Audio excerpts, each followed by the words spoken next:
On behalf of the 144 shluchim and their families across the UK, working in 64 Chabad institutions, I welcome you to this special event, the Legacy of Light, where children of three of them, our generation's most impactful leaders, will be sharing their father's stories of how their father impacted, how the were impacted and inspired by the Rebbe to lead.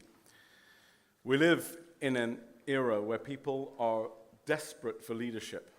So many times you hear the question, there are so few leaders, whether it's in the political world, whether it's in the religious world, whether it's in the community setting, whatever it may be. People look back nostalgically and say, oh, there used to be leaders like this person or like that person.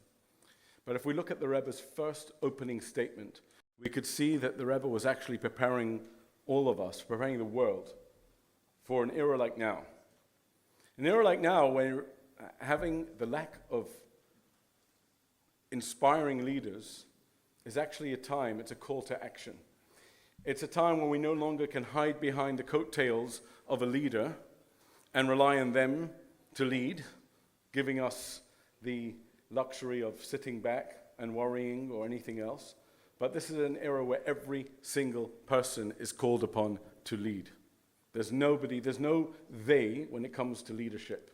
The word they and leadership don't work together.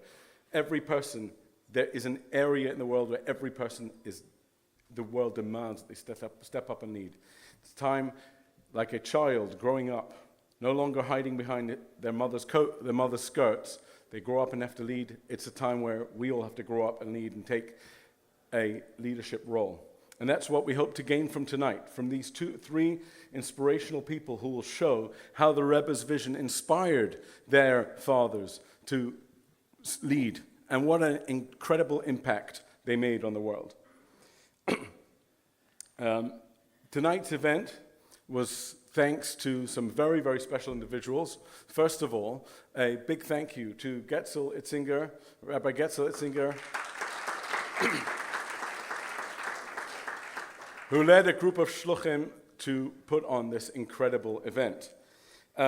He was assisted by Mendel Sudak. Thank you very much, Mendel. And the music and production tonight by Effie Samet and Alex Clare. And last but not least, our hosts, Kinlos, and particularly Shimon from Kinlos, who helped us out so much. We will open with the recitation of Tehillim, praying for our brothers and sisters in Israel, praying for peace and praying for the security of the Jews worldwide and for the return of every Jewish person, every one of the hostages to return home. We will start with Tehillim chapter 121. On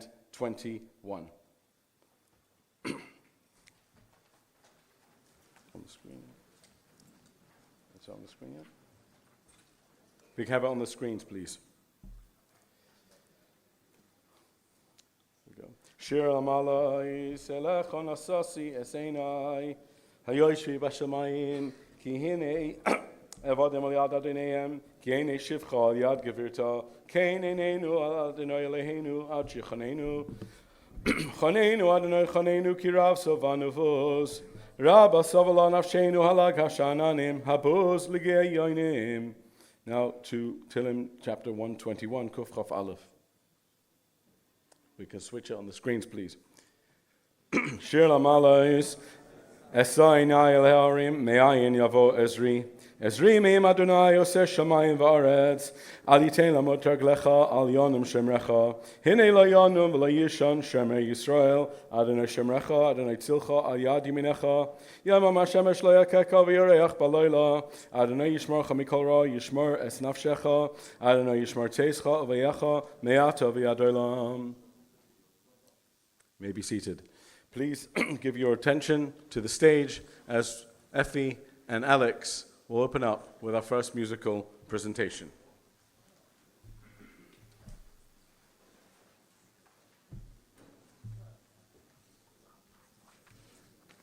Good evening.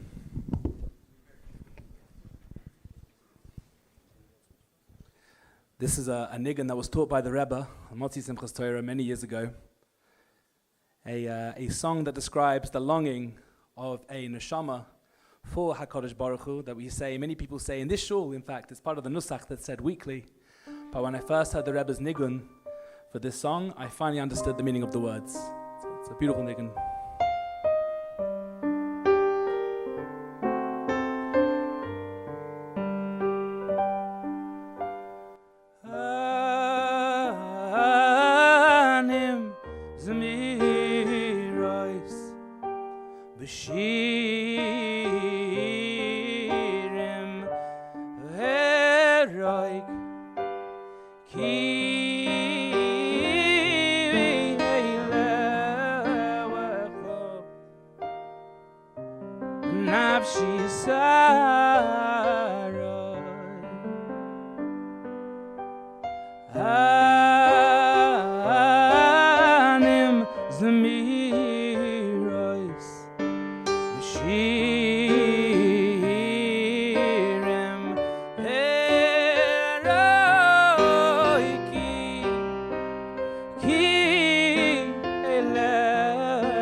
Stavia pitu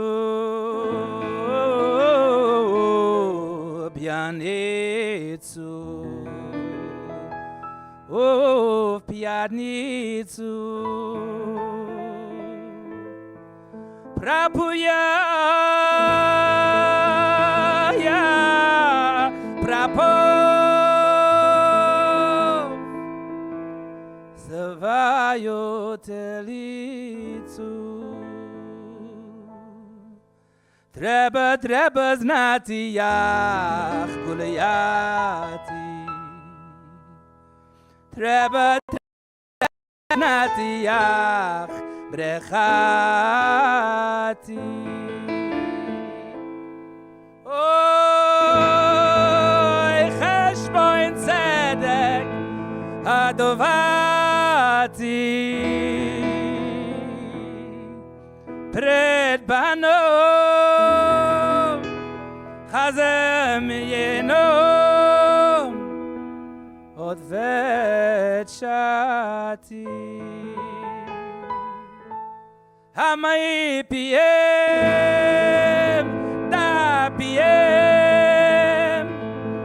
da migul yayen und mir trinken yayen azoi wie moi Und mir sagen alles zusammen lechaim Vata tishma bin hashumayim Stavia pitu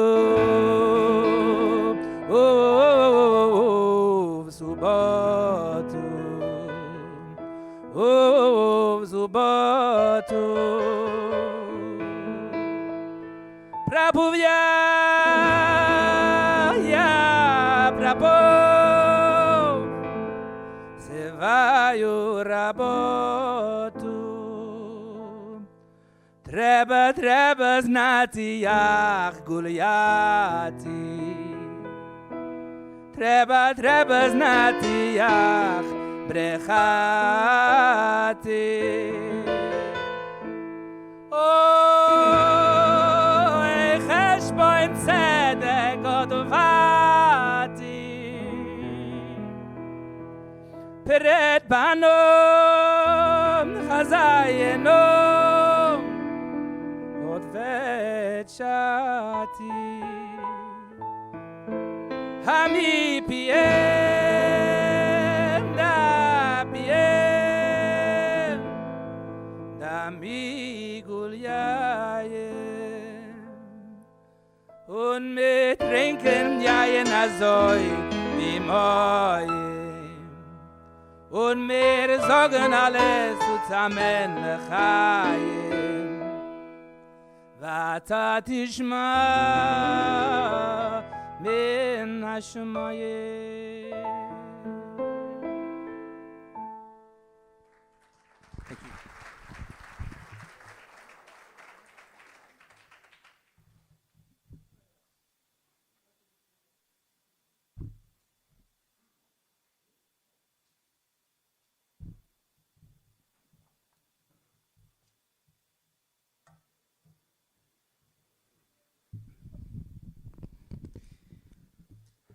Good evening.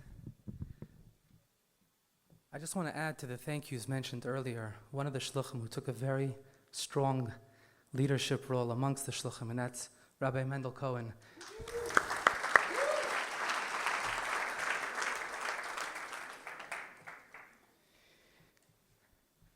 In his memoir, All the Rivers Run to the Sea, Elie Wiesel tells the story of an evening where he joined Hasidim and the Rebbe for a farbrengen, during which the Rebbe called him up and invited him to say l'chaim. Elie Wiesel turned to the Rebbe and he says, in Vizhnitz, where I come from, one doesn't drink alone.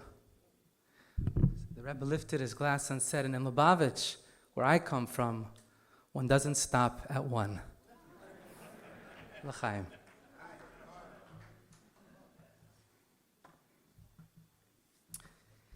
In a popular talk he gave, author Drew Dudley observed, and I quote, "We've made leadership about changing the world, but there is no world. There is only 7 billion understandings of it. And if you change one person's understanding of what they're capable of, and how much people care about them, and how powerful an agent of change they can be in this world, you've changed them, and they in turn can change others." A very powerful example of this is that of the late Chief Rabbi Lord Sacks, of blessed memory, whose daughter Gila we are honored to have with us tonight, and we will be hearing from in just a few minutes. But what many don't know about this legendary figure is that he didn't intend to become a rabbi at all. Indeed, as he tells this story, and I'm sure we'll hear it in greater detail, he once shared his 3 top choices for a career with the Rebbe, which included barrister, economist, and professor. The Rebbe wrote a line through all 3 and added one life-changing word: rabbi. In Rabbi Sacks' own words, the Rebbe was the one who challenged me to go out and lead. And in so doing, he taught me something very important. The most transformative moments in your life happen when someone believes in you more than you believe in yourself. Friends, imagine just for a moment if that encounter hadn't taken place. Our world would have been deprived of one of the greatest Jewish communicators of our time. And the same is true of the countless individuals whose sense of mission and purpose was activated or extenuated by the Rebbe when he guided them to see their own greatness. One moving example is that of my former headmaster, Rabbi Moshe Yitzchak Hecht, Alav Shalom, who in 1941 was sent by the previous Rebbe to New Haven, Connecticut to establish a local Jewish day school. Over the years, the demands on Rabbi Hecht's schedule grew from his communal and personal responsibilities. And in 1974, he wrote to the Rebbe complaining that in 33 years of work, he felt that he was back at the very same place when he started, and he felt that he simply couldn't continue. He signed off the letter asking the Rebbe, "Please help and do all you can." The Rebbe responded, "I've already followed your advice. I've sent there Rabbi Moshe Yitzchak Hecht. But it appears from your letter and from those preceding it that you still are not familiar with him and with the capabilities with which this person was endowed. Whatever the case, you should get to know him now. Immediately, everything will change. Your mood, your trust in Hashem, your everyday happiness, etc." But friends, the Rebbe did more than direct people to their own light. He helped everyone he encountered see themselves as lamplighters and spiritual accelerators for others. One fascinating example I came across when researching a particular manuscript is that of Israeli Prime Minister Menachem Begin, who received a very unusual request from the Rebbe during a yechidus, during a private audience. The Rebbe confided in him that he had received a letter from a family of a French Jewish girl who was considering marrying out of the faith, Rahman al-Islam. I am sure the Rebbe tells him that if a well-known individual like yourself, especially, the Rebbe added, one who knows how to speak French, will speak to her about her choice in marriage, she will respect your words, she will take them to heart, and it may have a positive influence on her. Begin agreed to the Rebbe's mission. He arranged a special stopover in France where he had a conversation with this young girl.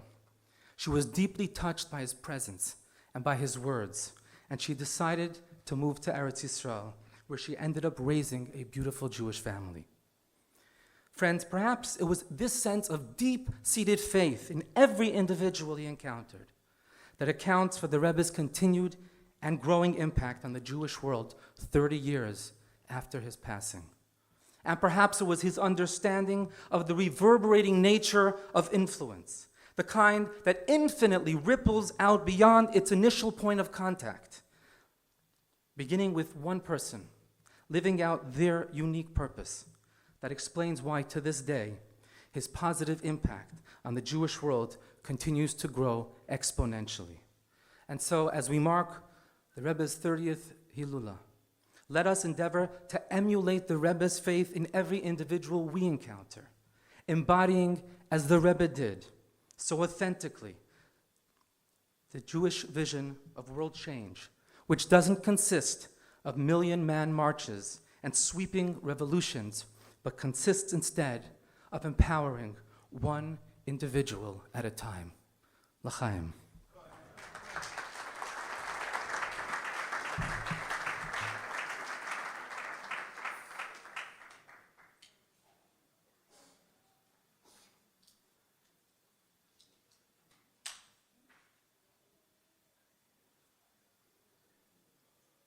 The first time I saw the Rebbe was on a Simchas Torah night when I was in college, which was in the early 60s. I was not totally observant then. And I grew up in an Orthodox family, but I went to college, so naturally I exercised the liberty that college gave me. But I had a friend who was an older man, who was a man named Bill Horowitz, who was a banker and a Yale alumnus, who I met accidentally and kind of watched over me while I was at college. And he was quite fascinated by the Rebbe and by the Lubavitch movement generally. And in a most extraordinary pairing, a grouping of people, on one Simchas Torah night, he brought me and the then chaplain of Yale, William Sloane Coffin, who was well known at that time. And it was a phenomenal experience. So we went to 770, we saw not just the normal fervor and excitement and emunah of the place, but the special, extra spiritual dimension of Simchas Torah, and it was quite exciting. The first time I went, I was very much in the crowd when I went with Mr. Horowitz. The second time, I had already achieved some status, I guess, and I was taken up with other public officials and had the opportunity to be relatively close to the Rebbe in addition to saying hello. And of course, his eyes were very compelling. So it was, I remember the moment. There was a lot of chaim, a lot of life in that exchange. The meeting that I remember most with the Rebbe is when I went in January of 1989, after I had been elected to the Senate, to visit the Rebbe actually as I was coming to Washington. In other words, I went to him right before going to LaGuardia Airport to take the shuttle to Washington to be sworn in a day or two later as a United States Senator. And it was a very powerful experience. I brought my family with me. That was a Sunday afternoon. He was distributing the dollars for tzedakah, and we spoke for a while. I have a tape of that which I cherish and look at very often, and I appreciated his not only his bracha, his blessing, as I began this new chapter of my life, but also his urging me on to make the most of it. And he gave a bracha and a word to every member of my family with remarkable relevance, I thought. A little something special for everyone. And there was quite a range there from my mother to then our youngest child, who was less than a year old.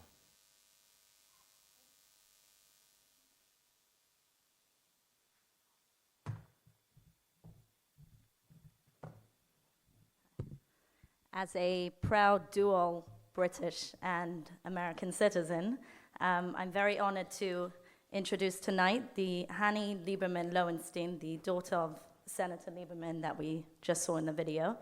Senator Lieberman was the Democratic Party nominee for vice president in the 2000 presidential election, and he famously kept Shabbat on the campaign trail. He wrote a book about his experiences called The Gift of Rest, and he explained how Shabbat was the anchor that gave him strength during that grueling, what must have been a grueling trail for him. His personal relationship with Chabad began many years before his political career. He visited the Rebbe on many occasions. He often said that the Rebbe's vision and his shluchim, his emissaries, empowered him to embrace his faith wherever he found himself.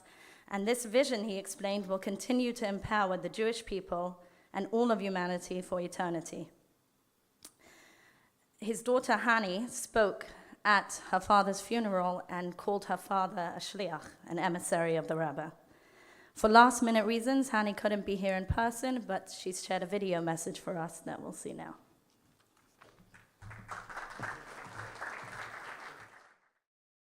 Thank you to Rabbi Mendel Cohen for his gracious invitation to speak tonight on the occasion of the Rebbe's 30th yahrtzeit.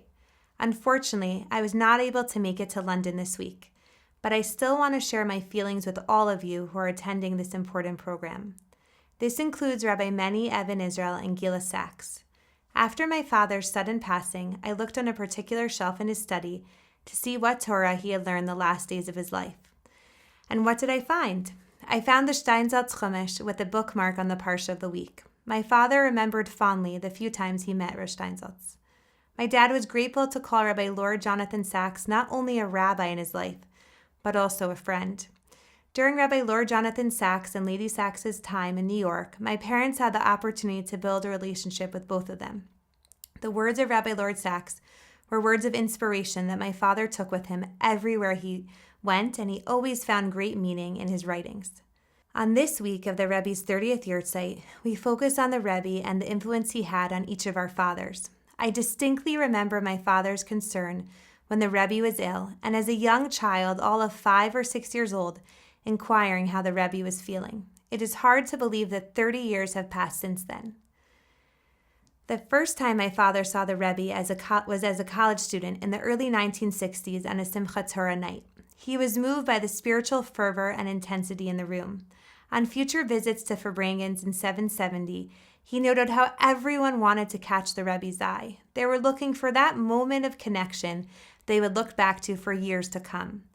My father brought our entire family to visit the Rebbe on our way down to Washington, D.C. for my dad's swearing as U.S. Senator in 1989. He felt that he only wanted to begin his work in Washington once he received the bracha of the Rebbe. The Rebbe was a constant figure in my life as far back as I can remember. We traveled with the Rebbe wherever we went. What do I mean by this? There is a prayer called Tfilat Haderech, or the Traveler's Prayer, that we say every time we go on a trip, and certainly on every plane ride. I traveled back and forth with my parents dozens and dozens of times on the plane between Washington and New York on our way to Connecticut, where my father was a U.S. Senator. Every single time we traveled, my father would pull out of his wallet a small and tattered Tfilat Haderech booklet, cream in color, with a picture of the Rebbe on it, and recite the Tfilat Haderech prayer. But in a deeper sense, my father literally did travel with the Rebbe wherever he went. As I said in the eulogy at his funeral, he walked in the ways of the Rebbe. He was on a shlichut, constantly on a mission in this world, the taken olam v'malchut shakai, to do tikkun olam, to fix this world. He wanted to do whatever he could to make a Kiddush Hashem. There was an energy and a sense of purpose that the Rebbe had, and that all of his shluchim continue today, that was so compelling to my father. The Rebbe's picture was in his office in Washington, D.C., and he moved it with him to his study in his apartment in New York, where it was prominently displayed on his bookshelf, often seen in Zoom meetings and TV appearances. My dad kept the dollars he received from the Rebbe in his closet and would proudly show them to my children, explaining where he received them. My father was impacted in many ways by the Rebbe, and I wish to share 3 of them with you this evening. First, my father was amazed by the Rebbe's worldliness, his knowledge of everything that was happening around the world, and openness in addition to being a tremendous Torah scholar and Hasidic leader. The Rebbe was not withdrawn and insular. His message was to spread the light of Torah Judaism to all aspects of our lives, both the holy and the seemingly secular. I believe my father saw his work in public service in this same light, as an outgrowth of his faith. Second, my dad believed in the way in which the Rebbe and his shluchim spread the light of Torah, always with a smile and with so much warmth. Our family had a close connection to the Chabad shluchim wherever we lived.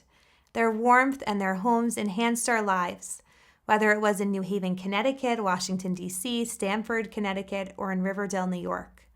During my father's travels, he absolutely loved meeting the Chabad shluchim around the United States and around the world. It was like meeting a member of the extended family. If there was a shaliach in close proximity to where one of the kids lived or was visiting, my father felt a sense of comfort that there was someone close by to watch out for his child. My father would joke that the shluchim's goal was to be in every place you could find Coca-Cola, and they were getting closer and closer each year. Third, my father often spoke about the Chabad approach of focusing not on what people were not yet observing, but rather on the next mitzvah they would take upon themselves. It was mitzvah by mitzvah. This was something my dad naturally connected to because of his very positive demeanor. My father saw the importance in the small steps that people take to improve themselves and their connection to God. The Rebbe's teachings have strengthened me over the years as a Jewish woman and now as a mother. Sometime in the past 15 years, I was blessed to come across the writings of Nechama Greisman, Zichrona Livracha. In her book, she cites one of the Rebbe's discourses at the Neshei Chabad convention, where he likened a woman in her home to a Kohen, a priest, who works in the Beit HaMikdash, the holy temple in Jerusalem. May it soon be rebuilt. Nechama Greisman writes, and I quote, "The Rebbe then went on to quote the Rambam, who states at the end of the laws of Shemitah and Yovel that any Jew who decides to dedicate himself to Hashem's service is regarded in this sense as a Kohen. It is within his power to completely transform his regular menial tasks in life into divine service." What an incredible teaching this is for each of us, women and men alike. Service of God is not only found in the most spiritual moments of our lives, but in fact, we can elevate every act we do to the level of divine service. The Chabad shluchim around the world, numbering in the thousands, live their lives with this sense of purpose. But how could it be that Chabad is flourishing even 30 years after the Rebbe's passing? I will quote my father, who said this success is because the Rebbe made it very clear in his writings and in his interactions what he wanted from people. And this clarity of mission has been a driving force behind the growth of Chabad so many years after the Rebbe's neshama left this world. As I was preparing my remarks for tonight, I came across a video my father recorded in recent years for the Rebbe's yahrtzeit, and in it he spoke about how we continue the life of a person who has departed this world by living a life that we know he would want us to. During this time of mourning for my father, 3.5 months after he passed away, I of course think about how this applies to my father and the life that my husband, children, and I live. How can we continue his story in this world? And I ask myself and each of you, what will be our next mitzvah, our next step in our avodat Hashem and our service of God that continues the legacy of the Rebbe? I am hopeful that we can each find an answer within ourselves to this question. And with these answers and these actions together, we will build the third Beit HaMikdash and merit the final redemption speedily in our days. Thank you.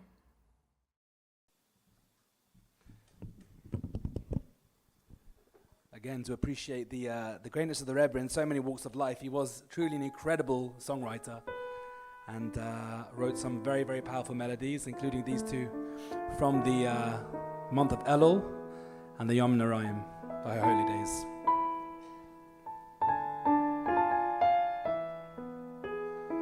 Rachamana deyane, deyane laniye, oy veyane no. Rachamana deyane, deyane laniye, oy veyane no.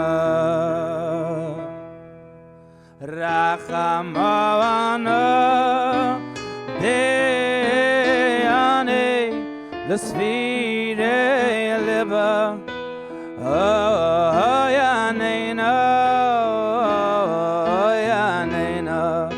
Rachamana deyane l'svire liba oh yanena Rachamana deyane deyane le'aniyeh oy ve'yanena Rachamana deyane deyane le'aniyeh oy ve'yanena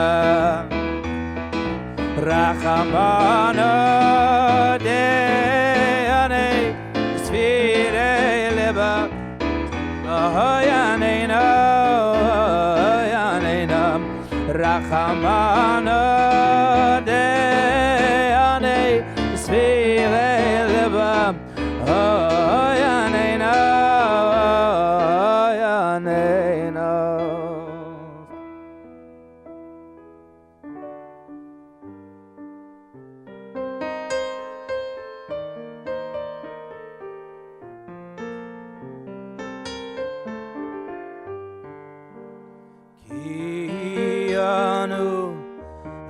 Amecha ve'ata Elokeinu avanu vonecha ve'ata avinu avanu abodecha ve'ata Adonenu avanu keolecha ve'ata chelkeinu Hallelujah, hallelujah, ayam, ayam, hallelujah, hallelujah, ayam, oh, ayam.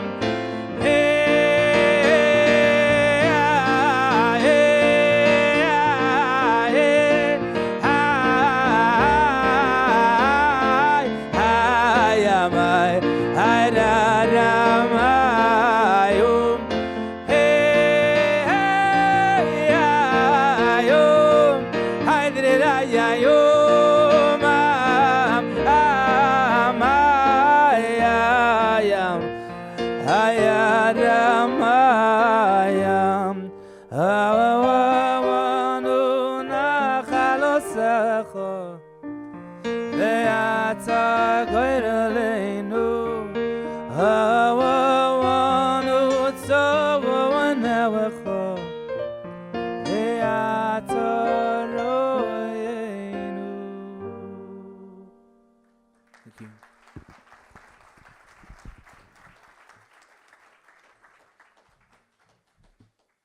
So my main question was, what should I drop?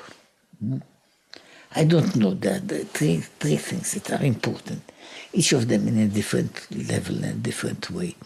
But it seems that they are too much for one person. So, and I have to be involved in a way personally, what to drop.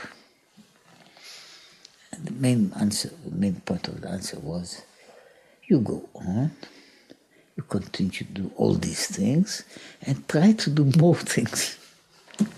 That was really the last thing that the last message that I had from the Rebbe. I gave an explanation, explanation of physics. See, the point is that usually you say, how much can something carry? I mean, if you see, when you say, okay, you have this, how much can you stuff into a box? See, how can see, there is okay, you squeeze it more, but there's an end to the squeezing. And what I said, that from physics we know that there is an end of squeezing only in a certain level. If you go on from pressure, not from usual pressure, but a pressure that is perhaps 1,000, 10,000 times as much, perhaps 100,000 times as much, the matter collapses and is rearranged. It is rearranged, and then you can put in. There's also a limit to that, but it is beyond the limits because you change the very nature of matter. So I think that what the Rebbe wanted to do with everybody, which he did with himself, was to create a new kind of matter. They say that some of the stars have this kind of matter, which is when something like this, big like this, 1 centimeter has a weight of 1 ton. Why? Because the matter is there without all the spaces. It's just pure material. So that's what the Rebbe wanted to do with the people.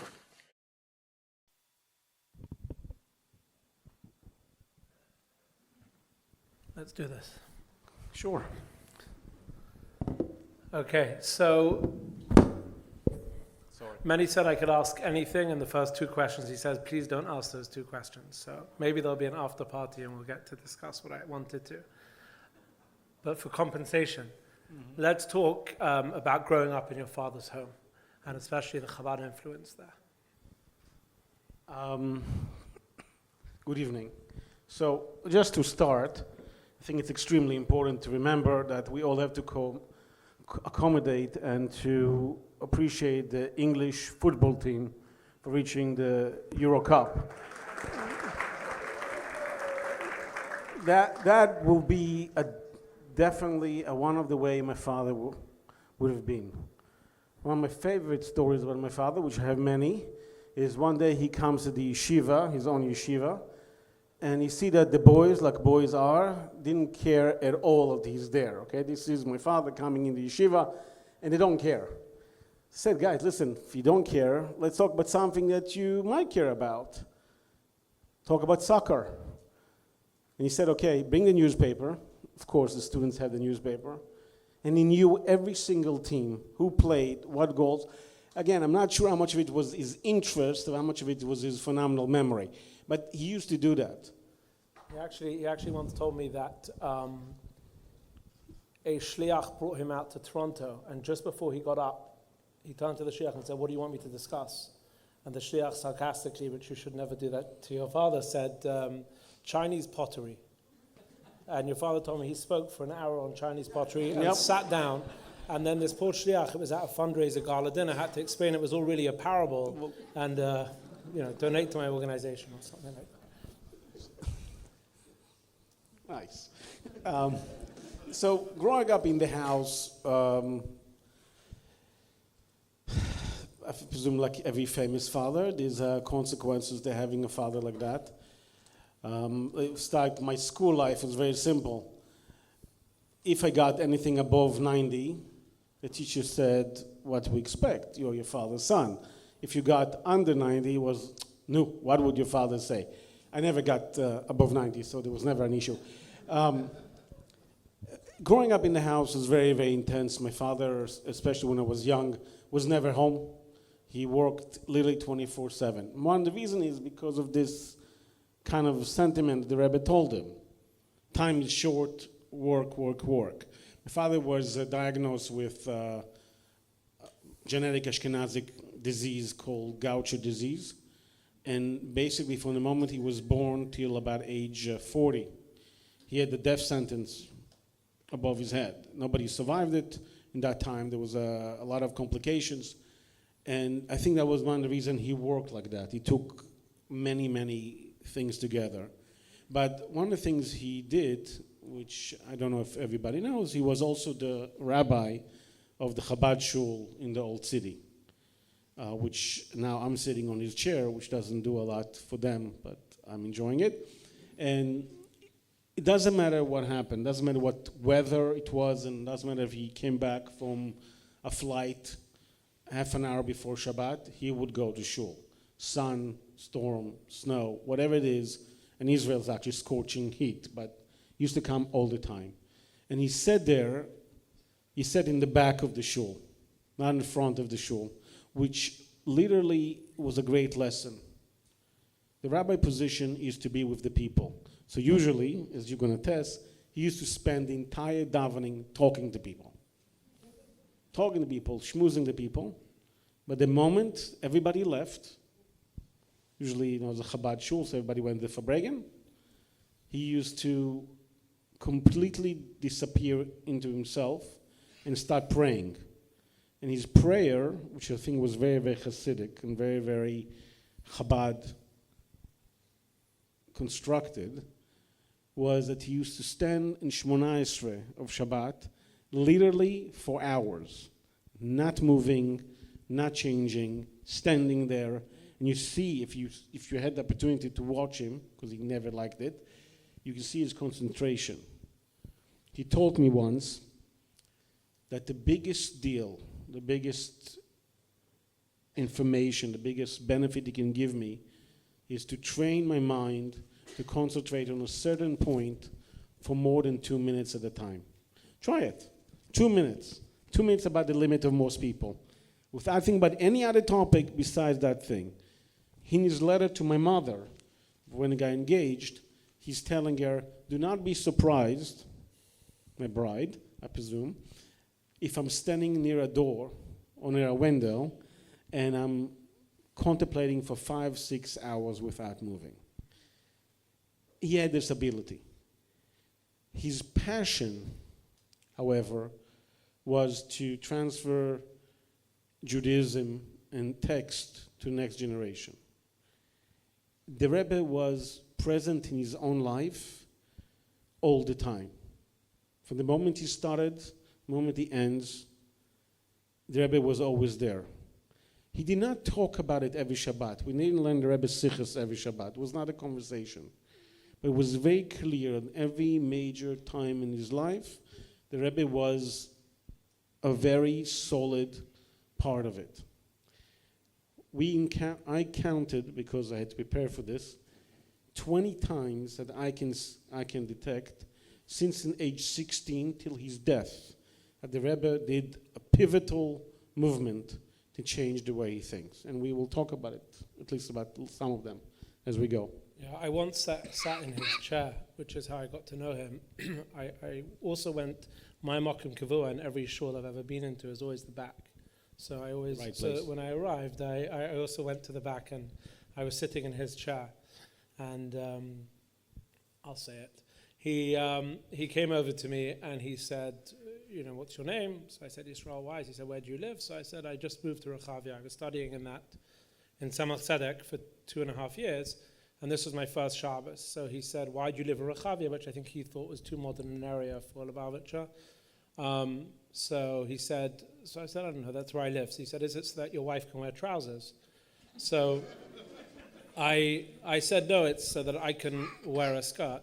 And he liked that, and I think that broke the ice. I think anyone who took himself too seriously, he couldn't deal with, and that was the moment. So then every Shabbos, what you're saying, it was every Shabbos for me that I sat opposite him from then on, and we schmoozed during davening, and then when davening was over, I went to the Farbrengen, and he stayed to daven, and that was it.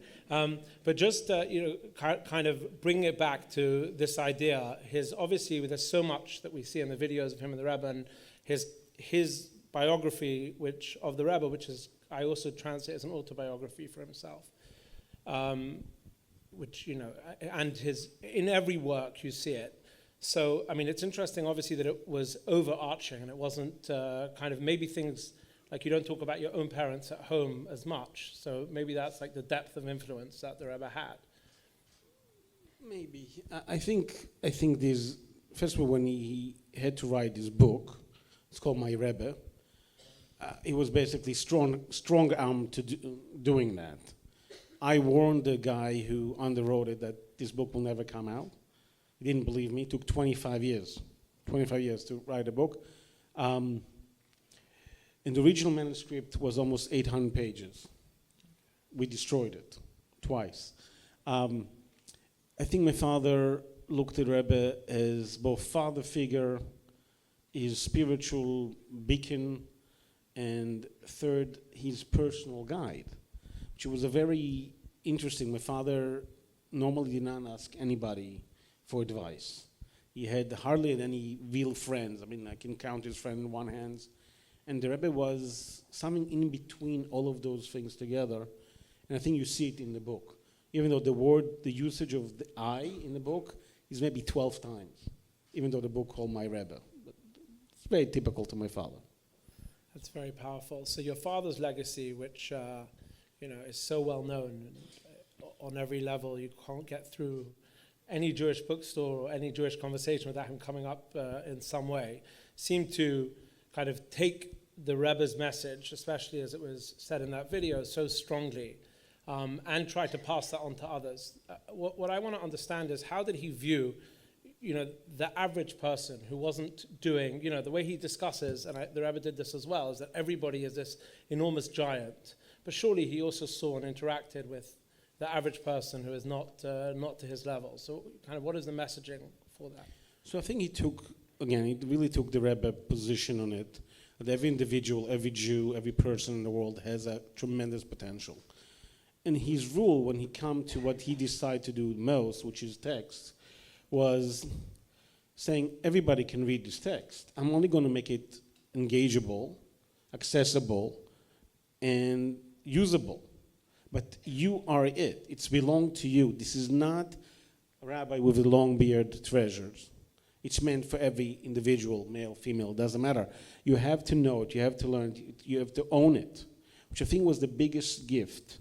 He couldn't care less if you could not tolerate stupidity. That was intolerable, and people suffered from that in general. But he had no mercy on stupid people, none, and it was really devastating in sometimes.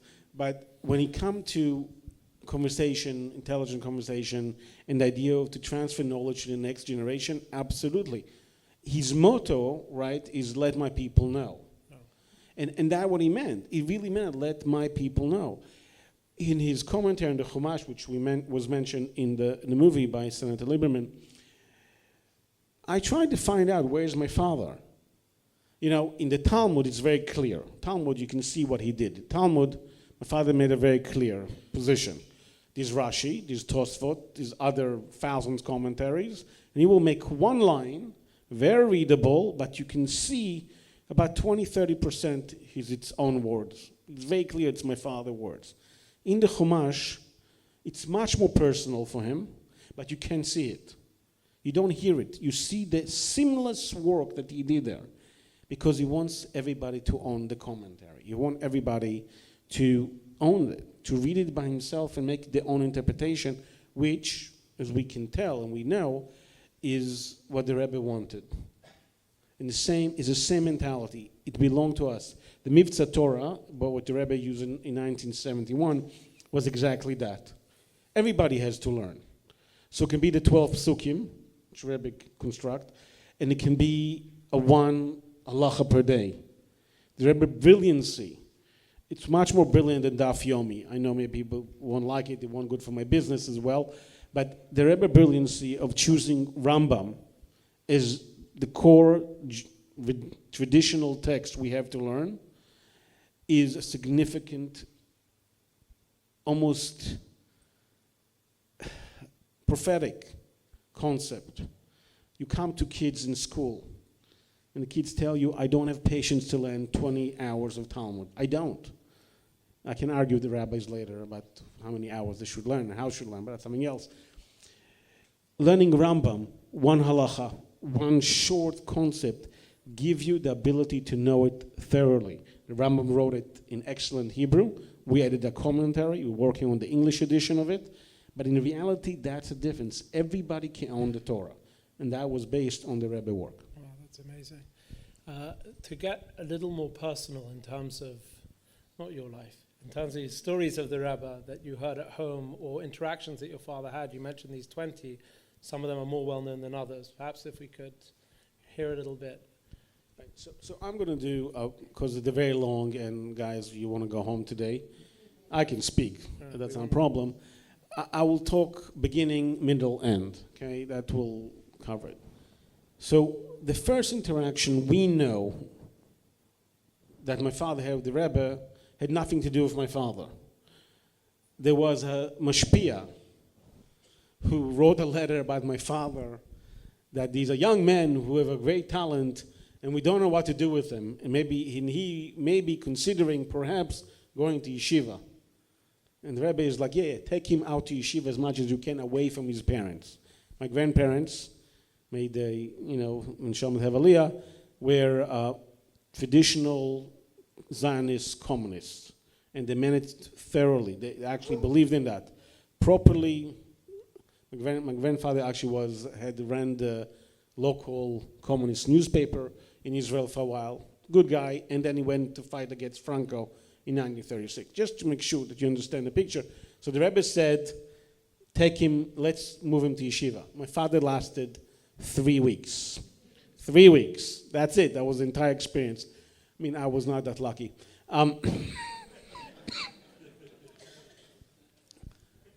Middle life story. So as I mentioned, my father had this disease called Gaucher disease.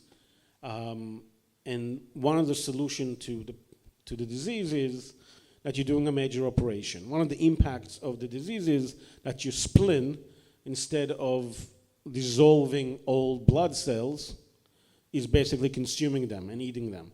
So my father, for most of my childhood, at least what I remember, was pregnant. Really, he had a pregnant stomach, and it was weighing about 11 kilos. Usually a normal spleen is 100 grams, okay? Allegedly, we didn't prove it yet that my father has the largest spleen ever. We can actually go and apply for Guinness Book of Record. But it really was huge. And my father needed to do operation. My father asked the Rebbe what to do. And the Rebbe said, when you do the operation, you should do it in Israel, because Israel is the land where God is always watching. God is watching it all day long. So he said, so my father was waiting to do the operation. Again, a small story in the story. The surgeon told my father that he wants to do the operation, he's ready to do the operation, however, it's a 26-hour operation, and sadly enough, he cannot do the operation till his own son will pass away. He started cancer, and he said, I cannot do the operation when I have my son on my mind. So they waited, and they waited, and they waited, and the inevitable happened. Then they set a date for the operation. I think I was 4 or 5 years old, something like that. And my father wrote a will, or kind of a will, Not too much, because God forbid to say I'm going to die. It's advice for the future. My father goes to the operation.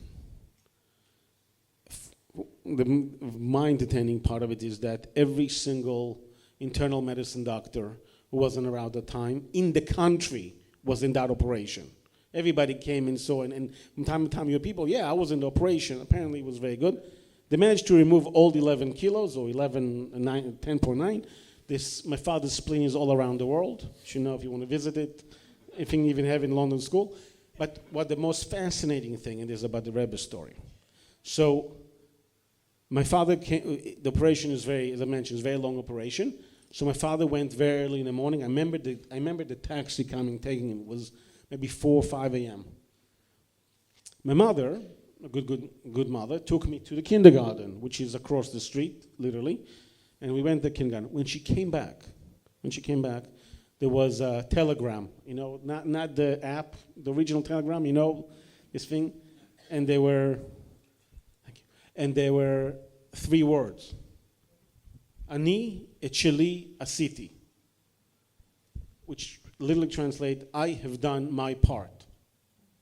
I don't know anybody who ever get the bracha from this from the Rebbe. I checked.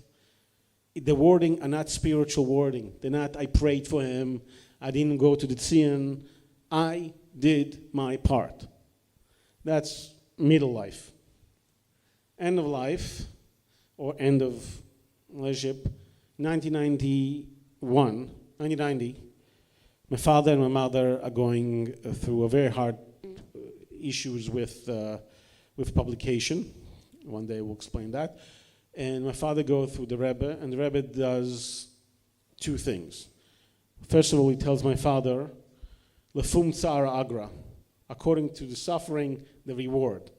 So my father, being my father, and you can see it in the video, does this very humble movement, said maybe in spiritually, in Olam Haba.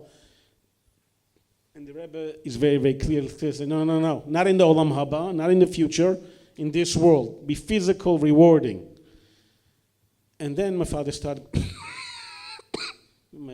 going out, which by us, Hasidim, that's mean the Yechidus is over. My father started going out. As my father is about to leave, the Rebbe calls him back.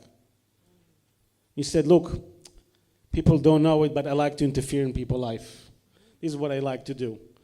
And intervene, actually. I'm not sure interfering is the right word, but intervene in people's life. And I want you to change your last name. Again, there's no other person ever in all the years of the Rebbe leadership that the Rebbe asked him to change his name. Now, I want you to pay attention for a second. What does it mean? My father was a brand name. I grew up in a school. I was Steinsaltz. I grew up to the bookstore. You mentioned you buy Steinsaltz. And here comes the Lubavitcher Rebbe and tell him, I want you to change your name. And people think I'm joking.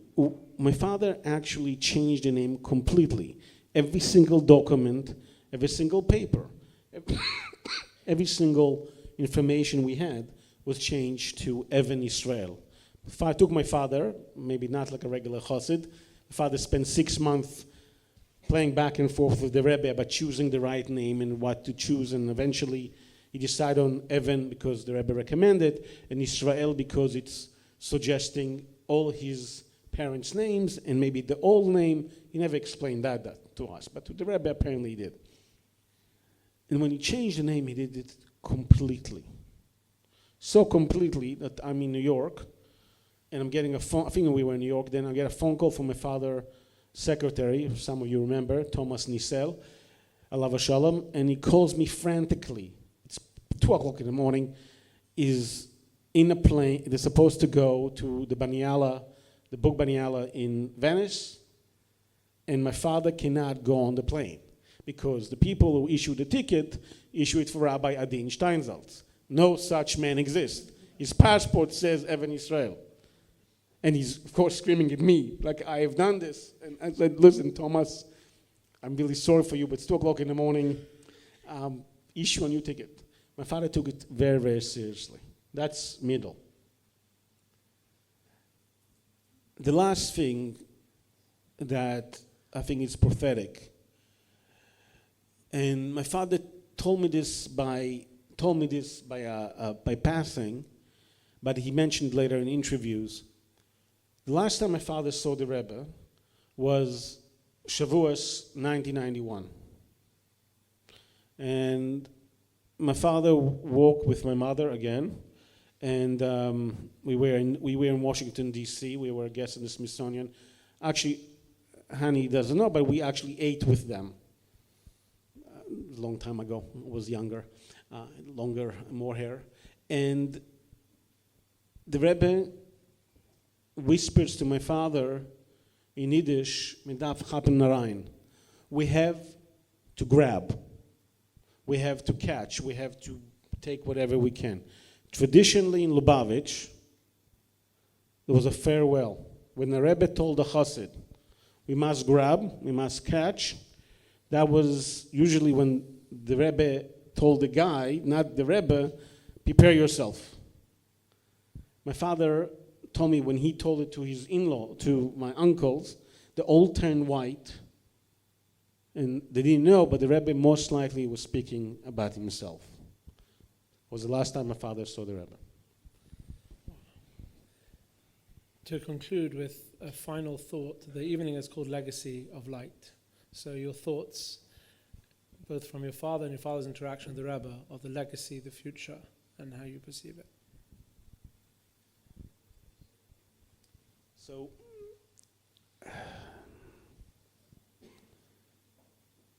it's a very complex question.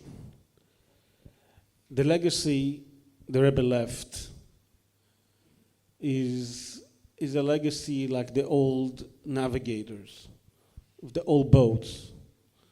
You know, the navigator was the most important position in any boat, any ship. And sometimes they plan something to go to the other side of the globe, and they spend years reaching that goal. Years. The Rebbe vision was single-handedly the path to redemption. Rebbe set all the tools, all the lines, all the alignments in the right direction. He made clear that that's the path we're taking. The Rebbe role model, and Rebbe talks about it all the time, one way or another, is Moshe Rabbeinu. What Moshe Rabbeinu does? Moshe Rabbeinu does something that is very, very unique, and we wish that all our leaders will do the same. He appoints his lieutenant first week in, right? Moshe Rabbeinu teared the sea. Immediately after that, he said to Yeshua, you go fight, stay with me from now on. He's appointing the leadership of the future. That's what the first thing the Rebbe did. Appointing the shluchim. All of them are here.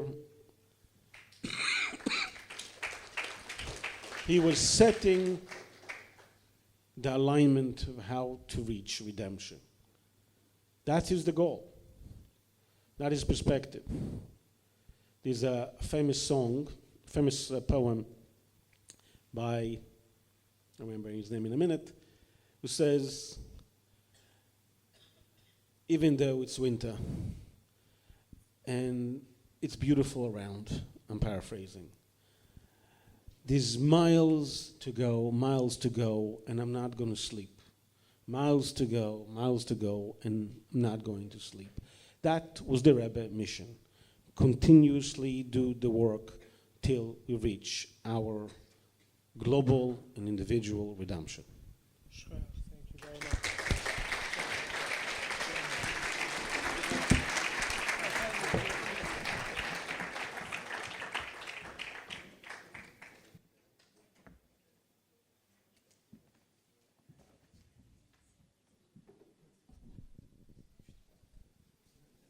So the next two Nigunim, the words are from David HaMelech, Tzamalecha nafshi kamlecha b'soiri, that the Rebbe taught b'shem the Baal Shem HaKadosh, the Baal Shem Tov, that David HaMelech was once in a midbar, in a desert, and he said, Hashem, tzom lecha nafshi, kam lecha basoiri. How much does my soul and my flesh thirst for you? But the second line came by Kodesh. Also, when I'm in the place of Kedusha, when I'm in a place of satisfaction, I still want to remember that feeling of tzoma, the feeling of desire and love that I had when I was thirsting. That really sums it all up, to keep that sense of passion and connection, even when we're in a place of familiarity. The second nigun is half in Hebrew and half in Russian. Tzom lecha nafshi, kam lecha basoiri, to say, Hashem, my soul thirsts you. But the second half of the song is in Russian and explains the first half of the melody is the neshama, the soul, speaking to HaKadosh Baruch Hu, and the second half of the song is the soul speaking to the body. And it says in fairly coarse language, Mark, you go to the marketplace, but you don't buy, you don't sell, you just procrastinate and make trouble. The eternal struggle between the guf, the soul, and the body, and this backwards and forwards relationship between the soul communicating with the physical self and creating with and communicating with the higher self.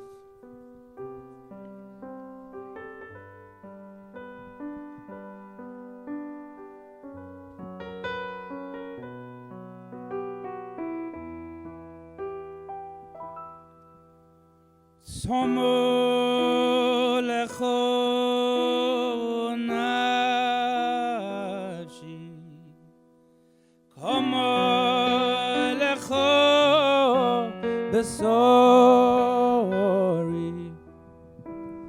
Beretz Tziyah ve'yoif bli mayim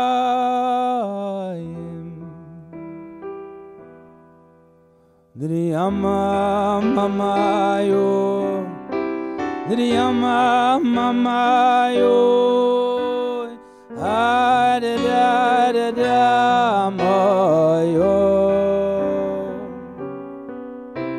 Driyama mamayo Driyama mamayo Yadadadam oyam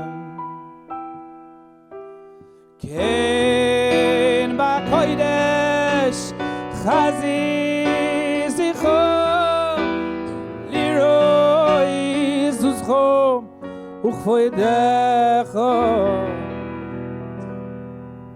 Kein bakoidesh chazi zicho Lirois uzcho uchvoidecho Kein bakoidesh chazi zicho Lirois uzcho uchvoidecho Driyama mamayo Driyama mamayo Yadadadadam oyo Driyama mamayo Driyama mamayo Yadadadadam oyo Tzomo lecho nashi Kama lecho besori Beretz tziyah ve'yoif bli mayim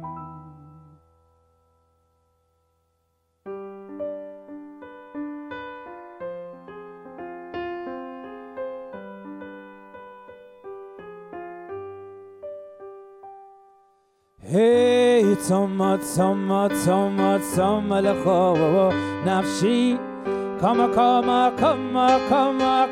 lecha besoiri. Hey, tzoma lecha b'nafshi. Kama lecha besoiri. Echadi durin amarko. Что ты едешь на юмаркон, не купляешь, не продаешь, только рубишь варку. Эх, ходи, дурина Марко, что ты едешь на юмаркон, не купляешь, не продаешь, только рубишь варку. Эй, цома, лахова навши. Kama lecha besoiri. Hey, tzoma lecha b'nafshi. Kama lecha besoiri.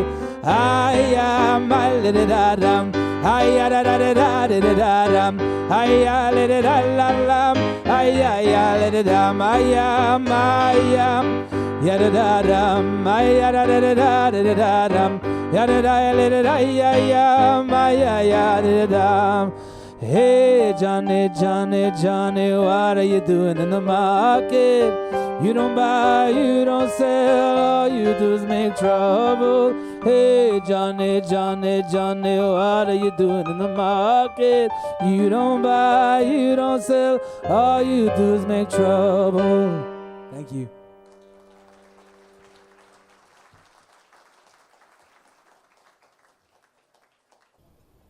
There was a point, and I was a little involved. The Hani Lieberman-Lowenstein in London asked me just to get involved a little bit. There was a point in the 1970s and 80s when the Rebbe developed a very interesting campaign, the Sheva Mitzvahs B'nai Noach campaign, to reach out not just to Jews, but also to non-Jews. I realized that in my new position as Chief Rabbi, I could do just that. So I started broadcasting on the BBC, on radio, on television, writing for the national press. I wrote books read by non-Jews as well as Jews. And the effect was absolutely extraordinary. The more I spoke, the more they wanted to hear, which certainly proves they weren't Jewish.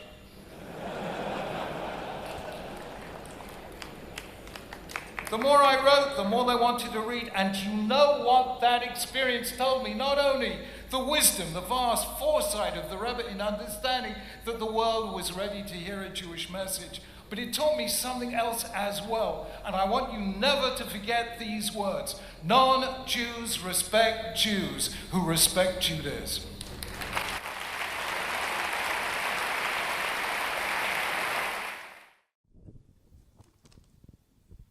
I have to begin with the irony that the first time I met your dear father of blessed memory was at the front of the shul. I didn't sit in his seat, but I sat in the seat next to him. And one of the first things Rabbi Sacks said to me was, perhaps he had seen the discomfort that I had about going into that seat. And he said, I always had to go to the front. It's your job, Mendel. You need to be in this seat. And perhaps the great Rabbi Sacks was preparing me for St. John's Wood as much as Rabbi Steinsaltz was preparing my dear friend Rebbe Yisrael for Hampstead. But the next thing he said to me at that very first encounter was, he had that look, he put his hand on my hand and he was looking outwards and then looking at me. He said, Mendel, it's so good to have Lubavitcher next to me. I look forward to saying a lot of L'chaim. So I'm going to begin by saying a L'chaim. L'chaim. In honor of your dear father. But let's begin with a little personal, because that's what gets us a little bit more comfortable. And your father would call every rabbi when they had a baby, when there was a bris, when there was an opsher, when there was a bar mitzvah. He never missed a simcha. Always on a withheld number, so you could never call him back. But he called to wish Mazel Tov. What was it like being a little girl growing up in the house of the great giant Rabbi Sacks? Well, look, the first thing I have to say is that I'm finding myself slightly unexpectedly emotional, because I don't know if you know, but the first of those Samalach Hanaftis was my father's favorite tune. And it was and I haven't heard it for many years. And the last time I heard it was at his funeral. And that was what it was like growing up in his house. And I'll tell you what I mean. But I don't know if any of you heard it, but when he was quite a young rabbi, he was about to become the chief rabbi, but he hadn't yet started. He appeared on my favorite program, and I still can't work out how he made it onto this program as a young rabbi. Desert Island Discs, okay? This is like great honor. If you're anything like me, you're on a weekly basis updating your list. So on this program, you tell your life story and you choose 8 records. At the time, he was very PC. We used to tease him. If he did it later, he would have chosen different ones. There were 4 Jewish ones and 4 classical ones. And one of them was this Samalach Hanafshi. And at the end, the interviewer asks you, you're on this desert island and the waves come and they're washing everything away and you can grab one record. What do you do? And he said at the end of this broadcast, 30 odd years ago, and he said, Samalach Hanafshi, my soul thirsts for God because I hope one day that will be my epitaph. And that's what's written on his matzeva. When I say, what was it like, growing up in his house, he didn't talk of the Rebbe so much, but he would sing of the Rebbe. And music was very, very, very important to him because he was a very rational man. As well known, he was an academic and he was a philosopher and his brain was trained very rigorously and he would apply that to Torah and to halacha as much as to the wisdom of the world. But he had a spirituality, a hunger, which I think brought him to and was fueled by his encounters with the Rebbe and with the Lubavitch family from when he was a student, when he was a young man. And that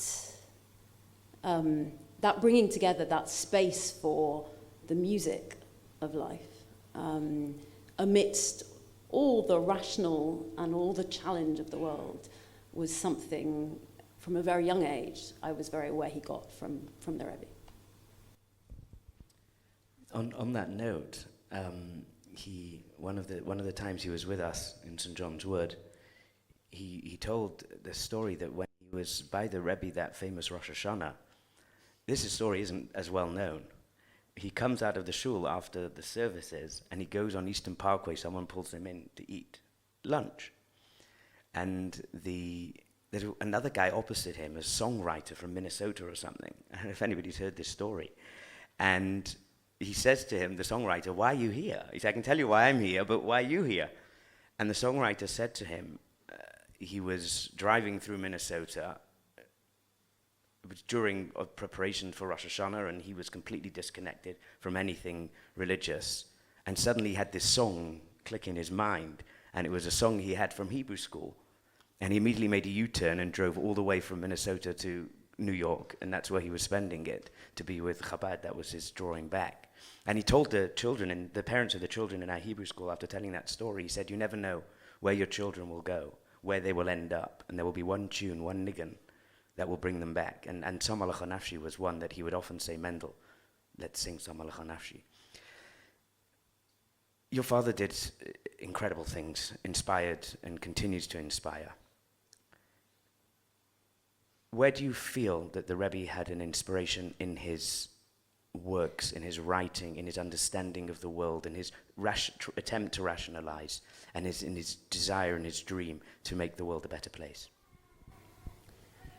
So in a way, and actually this I think resonates really with what we heard of Rav Steinsaltz, to some extent it was so implicit. In the same way, right, you don't always, if you were to ask, someone would ask me, what did you learn from your father? It's an almost impossible question. Like, we are who we are because of our teachers and our parents, and it's incredibly hard to kind of unpack. I think, in kind of reflecting before this evening, some of the things which I so took for granted, that was just is the way the world is, firstly took me a long time to work out no, that's not the way the world necessarily is. That's how I was raised. And for even more so, why did he raise us that way? Because of what he learned from the Rebbe as a very young man. And what do I mean by that? So firstly, I think this sense that everyone has a role, which everyone has touched on because it's so fundamental, we take that for granted, but that's not how everyone lives, right? Not everyone assumes that there's a piece of the world that they can fix. And we so take it for granted. So I remember someone asking me, how do you know that you can fix a piece of the world? How do you know you can make a difference? And I really struggled with, what if you believed the opposite? What if you didn't believe that? Even if it's not true, right? Even if it's not true that we can change the world from our tiny little piece of it, imagine believing it wasn't true. How would you get up in the morning? What would you do? So it's so inherent. Of course we can change the world. That it's almost hard to imagine anyone believing otherwise. And yet, that bracha, to wake up and believe that every day, and also, to be honest, that's also a weight that we all carry, is a gift, and a gift which I think he, as a young man, got not only, but very particularly from the Rebbe. This sense that, it's such an overtold story, right? But what was the first thing the Rebbe said to him, right? What are you doing for Jewish students in Cambridge? What do you mean, what am I doing with students in Cambridge? I'm a 19-year-old nobody. I have no aspirations to leadership or the rabbinate. What do you mean? Right? And he said, well, in the situation in which I find myself, and the Rebbe stopped him and said, you don't find yourself in a situation, you put yourself in a situation. You put yourself in one situation, you can put yourself in another. And what are you doing for Jewish students in Cambridge? And that just kind of fundamental assumption that you have a role, you can make a difference, and tell me what it's going to be. And then do the next thing, and then do the next thing, was such a given that I think I take for granted how transformative that was, to have somebody expect something of you. I've seen it in my own life. I think of the people who influence me, and I've been very blessed to work for some fantastic people, some great leaders in very different spheres. And you think, who are the people that bring out the best in you? They just expect, right? I expect you're going to be brilliant. And then I'm going to stand back. And I'm going to be there if you fall, but I'm not going to interfere. I just know you can do it. That's incredibly powerful. If you can do that at scale, right, you look what you can do. So I think that was, the most fundamental, and as I say, so fundamental that you kind of almost can't see it, thing that he got from the Rebbe, right? Of course you can make a difference. How could it be any other way? I think the second thing which I think he got, and I saw kind of more and more, both through his encounters with the Rebbe and with the Bouchers, but also, again, through my own, through, the people that I've spent time with or our family have, is this sense of being totally comfortable in your own skin. So in my experience, what marked out, spending time in a Chabad home, it was just, no one was trying to prove anything. No one needs to be more holy than the next person or more whatever than the next person. I'm just totally comfortable. This is where I'm meant to be.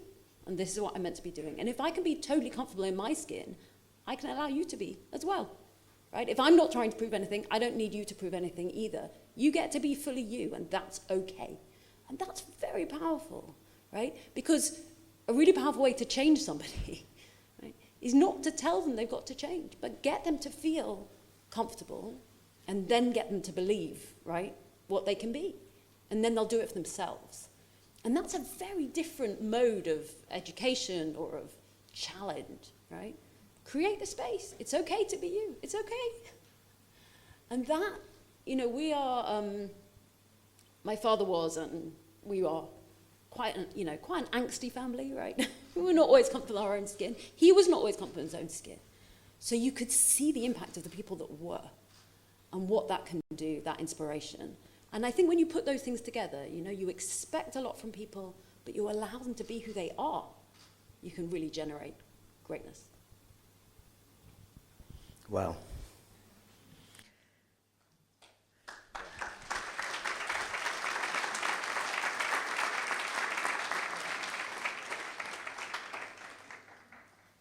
So to make a little turn in a slightly different direction then, your father once said to me, I think during August and September he was doing his writing, and he said, Mendel, I've been wanting to say this to somebody for some time, but nobody would understand it, and now I can say it to you. I said, what is that? He said, when I write, I'm in Atzilus. Now, if you say that to the average person who hasn't any Hasidic or Kabbalistic background, they won't know what you're referring to. But I tried to ask him what that meant, literally. And I understood what he was referring to, but what was it like to grow up and your father was doing these great things, and specifically the writing? Did he just disappear to the attic? And tell us a little bit. Really disappeared. I have a friend at the moment who's trying to write their first book, and I'm being unreasonably pushy because I keep telling them, you have to disappear. Like, why am I seeing you? Disappear, right? So it took him 20 years to write his first book, right? My earliest memories of him as a child, 2-3 years old, he would walk into the kitchen, we all had to say to him, book, book, book, until he left again, okay? So it took a long time. But after that, he basically wrote a book a year.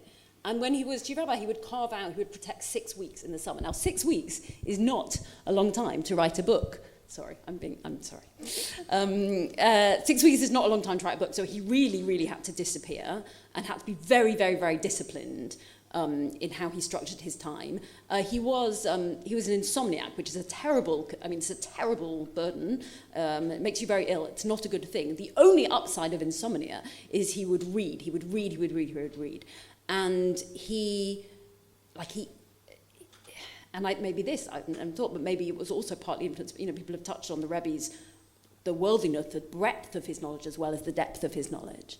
And certainly, my father would read everything. There's not good knowledge or bad knowledge, right? He was hungry for insight and expertise and evidence in any sector, in any setting. So if he was going to write a book, the first thing he would do would be to buy and then read, or go to every possible thing that was written on that, on that subject, so that he could, really absorb and think and critique and find his way through. I mean, the invention of Amazon was like the worst thing to happen to our family. He still has, I don't know if I should say it, well, I've started now, but there's still, I think the sweetest, there's a post-it note in his scribble still up in my mum's kitchen, and it says something like, reach your word count or no Amazon tomorrow.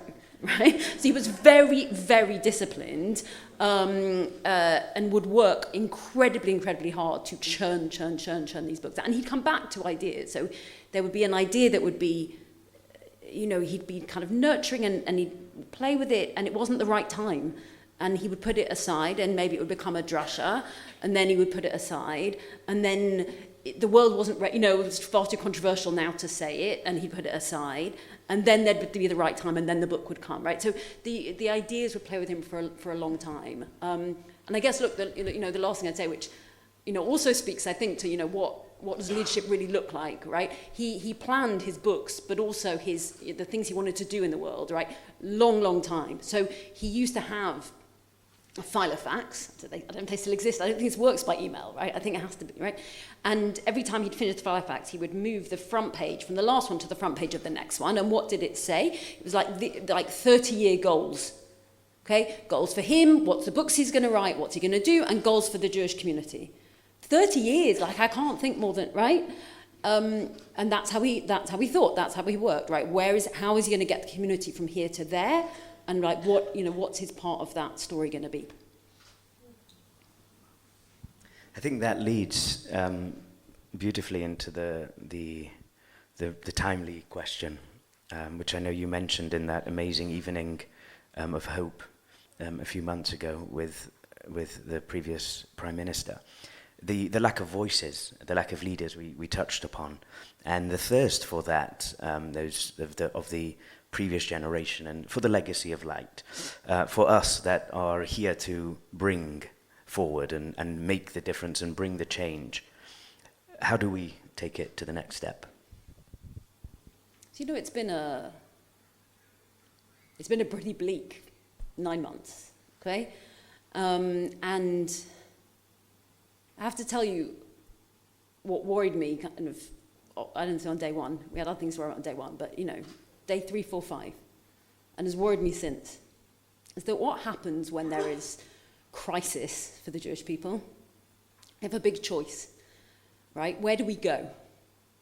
And my fear was, my father had worked, and not just him, but generations, and really, really, this is what the Rebbe did as well, to give Jews the confidence to look out. Okay, as we were talking about on the video, and really what his life was about, and in a very different way what the Rebbe's life was about, right? They were not scared. Right? They looked out with confidence to the world. And because of leaders like them, I could live my whole life totally confident and comfortable to be a Jew. I still think London is one of the best places, or England, one of the best places in the world to be a Jew. And never had a moment, I've never experienced anti-Semitism, and I work in the government, and I've done things in my life, and I'm raising my children here, and they can live, they can live a full life. And I can do that because of the work of people, like many people in this room, and the fathers and mothers of many people in this room, and the Rebbe and people like my father, who worked so hard that we shouldn't be defined by the people who hate us. Now, it's very easy, I'm not judging, it's very easy to be defined by the people who hate us. But I grew up, and that was not my story, right? I did not grow up feeling that I am defined by the Shoah, or by anti-Semitism, or by thousands of years of fear. That was just not my story. I didn't have to think about that. Wasn't my story because of what leaders gave us. But when crises hit us, like to hit us now, it's very easy to be afraid. It's very normal. No one would blame us for turning inwards. I can't trust anyone anymore, right? I can only trust, my family of Jews. And maybe, I'm not safe here, and maybe nobody wants to see what my Judaism has to bring to the world. That would be would we tear up 40, 50 years of progress for the Jewish people like that? Right? Because that's what it's been, right? We've built this positive, confident, comfortable in our own skin as Jews in Israel and in the diaspora. And we could lose it so quickly. So when I think, where are we going to get hope from now? And it's very personal. But for me, it's not about finding it somewhere else out there, if you like. It's about holding ourselves strong in the place that we are, right? We know how to do this. We know how to be confident, comfortable in our skin, Jews, bringing our values out into the world, right? I get to do it every day in the middle of Westminster, right, in my tiny little piece of it, and you get to do it, right, in the heart of central London, right? You can take your Torah and your values, and you don't need to shove it down anyone's throat, but it can confidently and comfortably be out there in the world, right? And we can't let go of that and just hide away and think everyone hates us and it's all falling apart. Like, it's so easy for that to happen, and we can't do it. So I think a lot about not where do we need to get to, but hold ourselves strong in the place that we are, and it will take us through. Now, it's hard, and I'm not doing such a great job of it myself. It's quite hard times right now. But we know how to do that, and we know how to do that thanks to the bracha of the leaders who came before us. And we've got to keep it strong for those who will come next.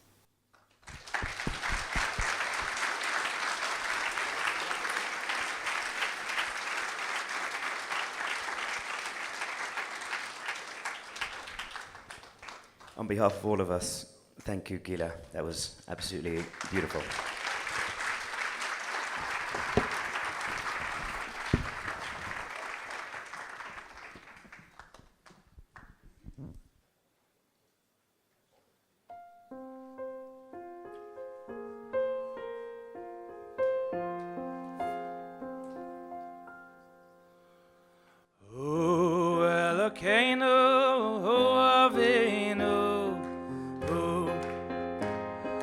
Moshienu, ay ay ay, oh Yoshienu, vayigalenu, ay ay ay ay, shenis bekarav, v'yashmienu berakamav, le'inei kol chayilei mo'er, hein galti eschem macharis, kebereishis li, o es lochem le'elohim.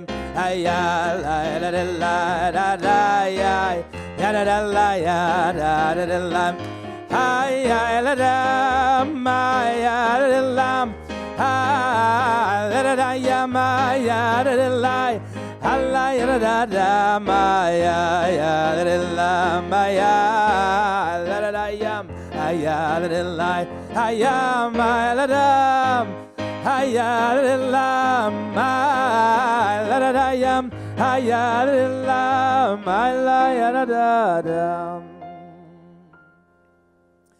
There is a nigun that is sung from the Alter Rebbe. It's not one of the Rebbe's nigunim. It's from Rebbe Shnezel Mediadi, the first Rebbe of Chabad, and it's called the Arba Bavos, the Four Gates. And it's a nigun that is only sung at very special occasions. So I think this evening would probably merit to be such an occasion.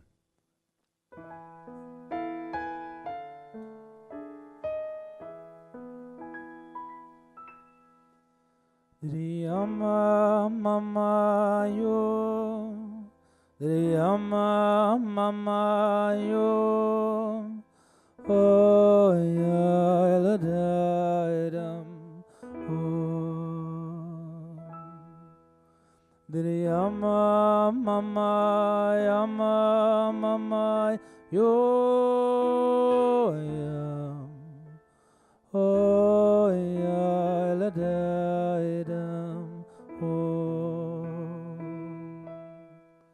Diriyama mama yo, Diriyama mama yo, oh ya eladam, oh.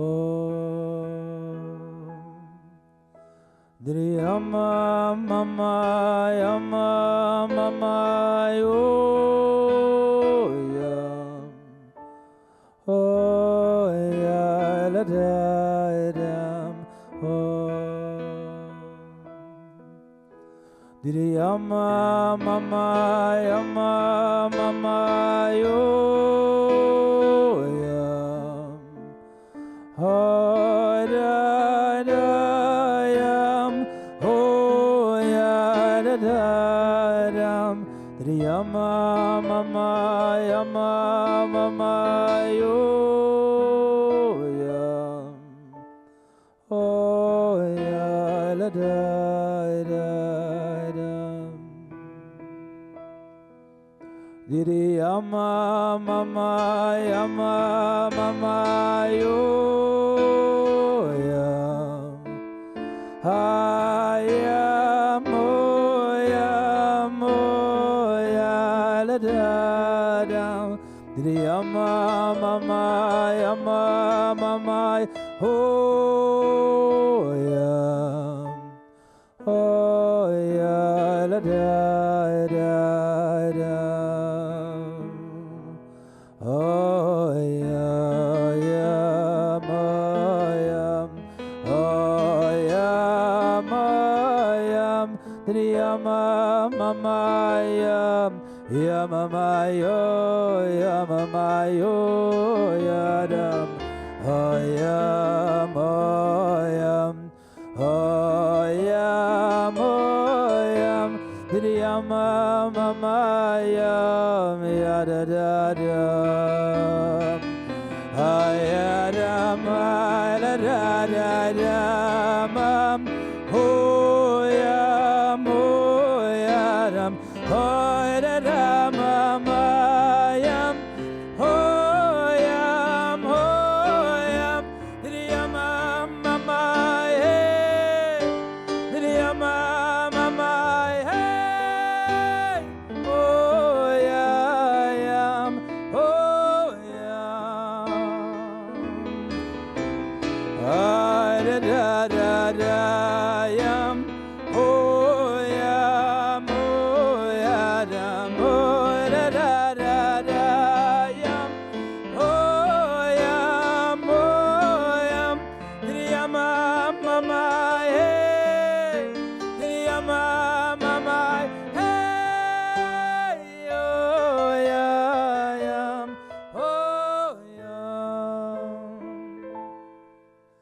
oh yam, I da dam, oh yam, oh ya da da dam, oh ya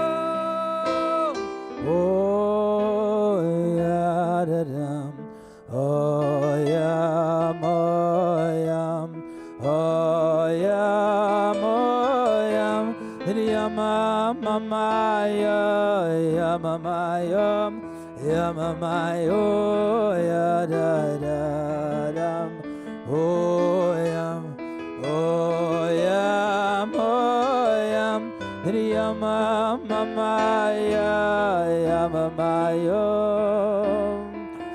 Ayaram, ayararam,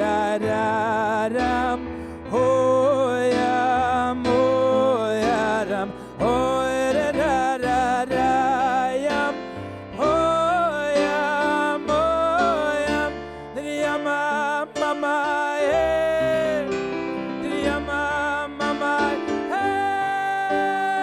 oyamam,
Thank you.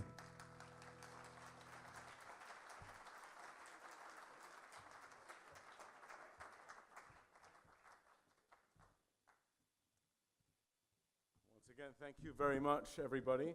But it has been what an inspiring, amazing evening. And thank you to our speakers. That was really, really incredible. Thank you so much.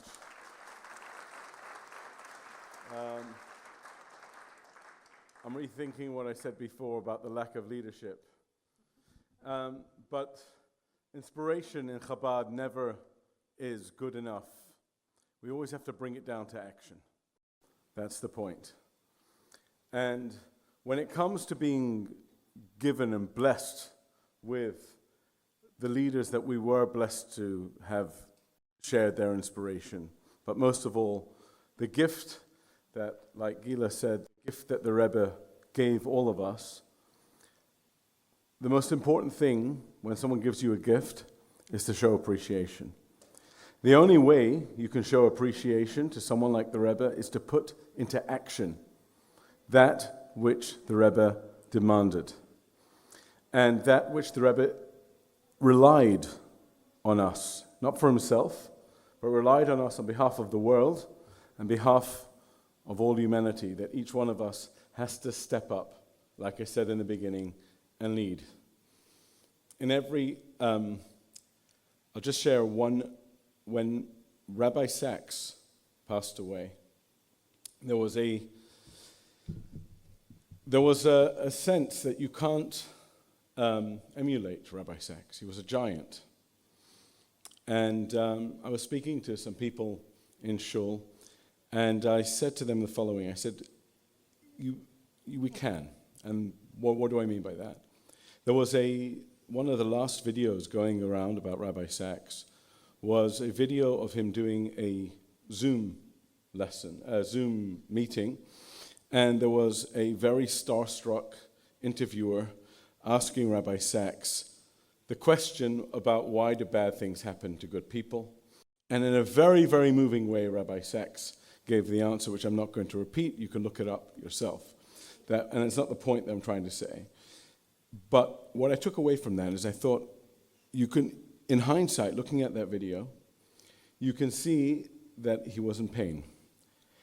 And this was, I don't know how much time he had that day to share or to not suffer. And he just chose to give those moments to these people and to share it with the world. Now, the takeaway from that is every single person is born with a toolkit, a unique toolkit. Rabbi Sacks had a very unique toolkit. Now you have a choice in life of whether you use this toolkit for yourself or whether you share it with the world. Rabbi Sacks, as we heard, had the choice. He said, I could be an economist, a lawyer, or an academic. And the Rebbe said, no, take your toolkit and share it with the world as a rabbi. And the same thing with Rabbi Steinsaltz and with Joe Lieberman. These are people who, as we heard from Meni, he barely saw his father. He filled, and his father himself said, you filled every that centimeter square piece of matter that is no gaps. He filled and shared every part of his personal toolkit with the world. You don't have, but what the takeaway today is, that message wasn't just for Rabbi Sacks or Senator Lieberman or Rabbi Steinsaltz. That message is for every one of us. You don't have to be a scholar, a professor, or chief rabbi to share your unique toolkit to the world. If you walk away from something, each one of us take a personal decision that you're going to identify what your toolkit is and you're going to share it with the world as the Rebbe has instructed and inspired us, every single one of us, to do. And this way, every single person in this room and every person we inspire will become a shliach of the Rebbe. Thank you.